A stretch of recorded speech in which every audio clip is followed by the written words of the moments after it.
pada rangkaian ayat-ayat Siyam dalam surat Al-Baqarah 183 hingga 187 ada terselip ayat 186. Ayat tersebut seolah tidak ada kaitan langsung dengan bab Siyam.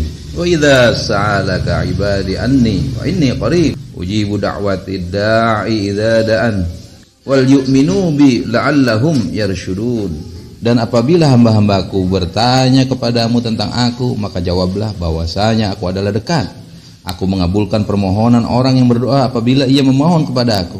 Karena itu, hendaklah mereka itu memenuhi segala perintahku dan hendaklah mereka beriman kepadaku agar mereka selalu berada dalam kebenaran.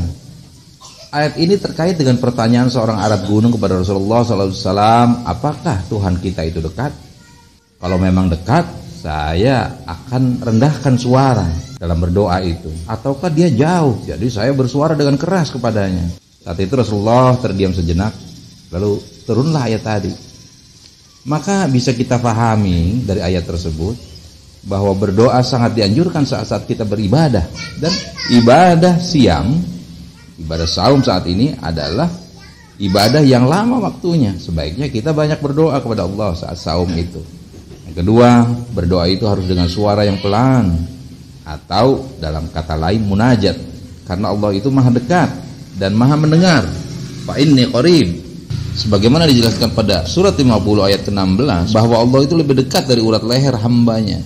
Jadi sebelum seorang mengajukan proposalnya kepada Allah, Allah sebetulnya sudah mengetahuinya. Sebab itu haram hukumnya berdoa dengan suara keras, berteriak-teriak. Yang ketiga, setiap doa akan dijabah Allah. Bagaimana tadi Allah katakan, ujibu da'watad da'i idza da'an wal yastajibu li. Aku kabulkan permohonan orang yang berdoa apabila dia memang berdoa kepada aku. Juga Rasulullah dalam sabdanya mengatakan, tidak ada seorang muslim yang berdoa dengan satu permintaan selama dia tidak berbuat dosa dan memutus silaturahim, kecuali Allah akan mengabulkannya dengan 3 kemungkinan. Pertama, disegerakan permintaannya. Yang kedua, ditangguhkan nanti di akhirat. Yang ketiga, dihindarkan dari bencana seukuran permintaannya. Hadis riwayat Ahmad.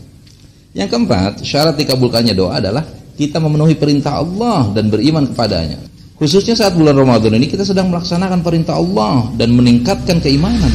Sepanjang hari dan malam tidak ada saat yang kosong dari ibadah. Barangkali itulah sebabnya ayat ini disimpan di antara ayat-ayat Siyam. Jadi pemahaman di atas dikuatkan oleh sabda Rasulullah SAW. Ada 3 orang yang tidak akan ditolak doanya, yaitu so'imu hatta yuftira, orang yang saum hingga dia berbuka. Wal imamul adil, imam yang adil. Dan yang ketiganya wal madlum, orang yang teraniaya atau dianiaya. Tapi kalau kita lihat riwayat Ibnu Majah dan Ibnu Sunni bahwa berdoa itu dianjurkan saat iftar, karena Rasulullah SAW bersabda, inna lis-sha'imi inda fitrihi da'watan ma turaddu.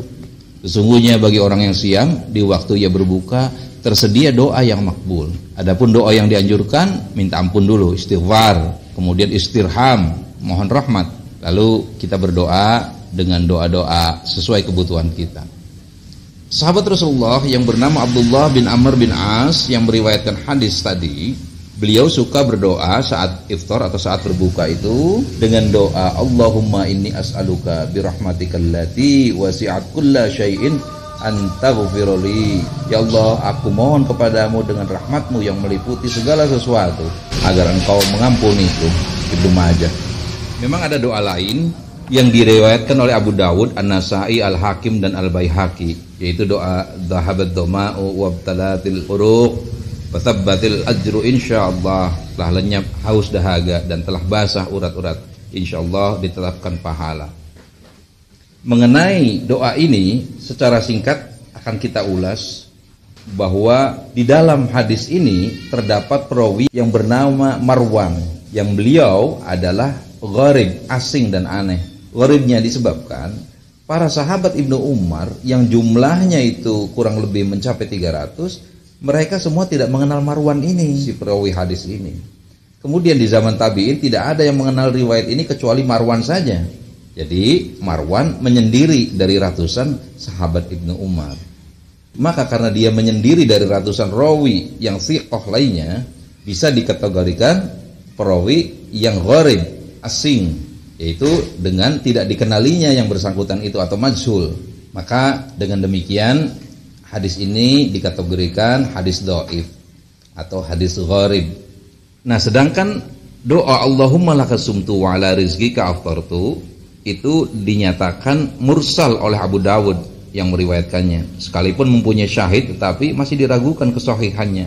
Sedangkan waktu sahur itu tidak ada doa khusus atau bacaan tertentu. Artinya tidak secara spesifik redaksinya ditetapkan.